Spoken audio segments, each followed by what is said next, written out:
Our State of the U.S. segment tonight. Republicans failed to repeal Obamacare last week. The blame game is still in full swing. President Trump tweeted yesterday, and I quote, "The Freedom Caucus will hurt the entire Republican agenda if they don't get on the team and fast. We must fight them and Dems in 2018. President Trump's even calling some Freedom Caucus members out by name now. The thing is, if we really want to fix healthcare, first we need to fight the culture of corruption in both parties in Washington. With me now, former Chief of Staff to Senator Mike Lee and current president of the Sutherland Institute, Boyd Matheson. Boyd, good to see you.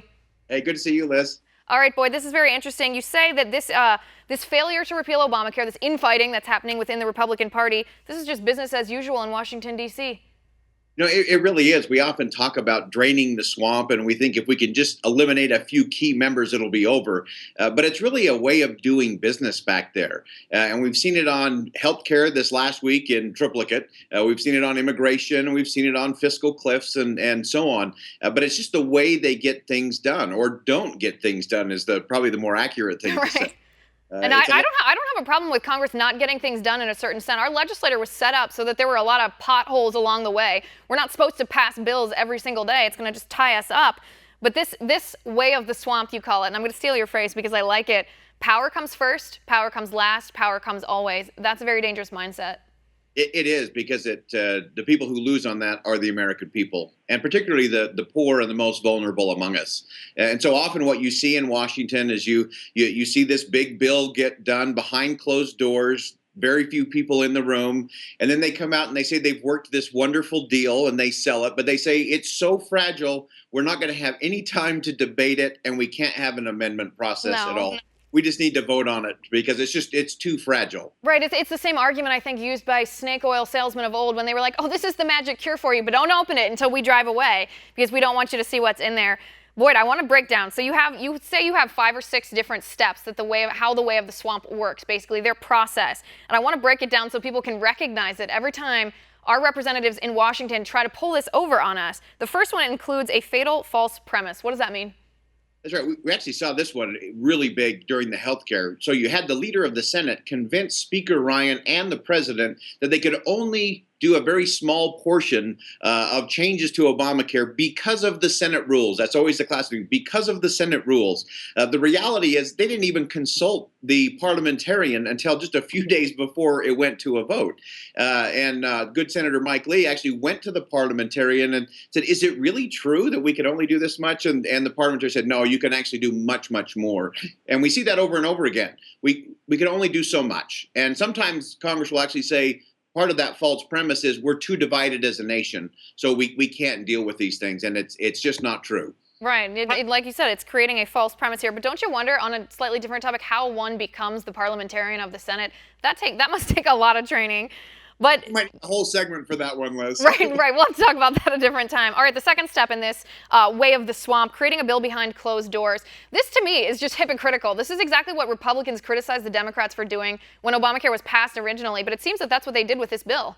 Oh, it's exactly what they did. Every single aspect. I mean, how often did Republicans quote Nancy Pelosi? You'll find out what's in it once we get it passed. And anytime you're dealing with back rooms, side rooms, smoke-filled rooms, it's always bad for the American people. And it's part of the culture of the swamp. It's the way of the swamp. You do it so nobody can see it, nobody can really understand it, and that makes it much easier to deal with for the people who are in power. Right, and I think your whole premise here is very interesting because you're basically arguing that it's not just the swamp monsters that need to be kicked out. The swamp itself needs to be drained. It's not just the people, it's the environment. The third on your list, though, of the way of the swamp, no debate and no amendments. Tell me about that one. That's right. And they just come out and say, we either don't have time, or our coalition is so fragile. If we have any amendments at all, this is going to break apart and it's going to collapse and fold. And again, whether it's a gang of 8 or a gang of 6 or the health care bill or immigration, it's always the same. And so you end up with this all or nothing kind of thing. And I think what they ought to do, I think they ought to lock the members of the House and Senate on the floor of their chambers and just force them to bring a bill to the floor, debate it in front of the American people, and then have votes. I mean, imagine the kind of consensus you could build if they were voting on each of the pieces along the way. It would automatically create some momentum that a lot of Democrats, particularly in this environment with a lot of red state Democrats, would certainly want to be on record on the side of the American people when it comes to this issue. And that debate, I think, would be better reality TV than any of the shows that we have on right now. Boyd, we're almost out of time. We have two of these left, the fourth and the fifth, and you say that those are a fake fight and an artificial deadline.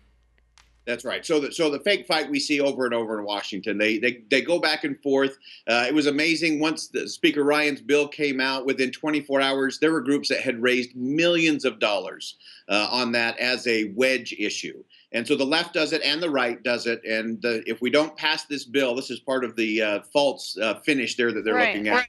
Is if we don't get this done, the sky is going to fall, Armageddon's going to ensue, grandma's going to get pushed over the cliff, and that leads you to the final point, which is the false choice. We either have to do everything or we can do nothing. Right, and I think in this case, the false the fear tactic that they're using is 24 million people are going to lose their insurance, and they say that our false choice or our artificial deadline on the false choice is that we either let Obamacare sit, we let it fail, and a lot of people lose their insurance, or we pass this. Binary choice is what they're arguing.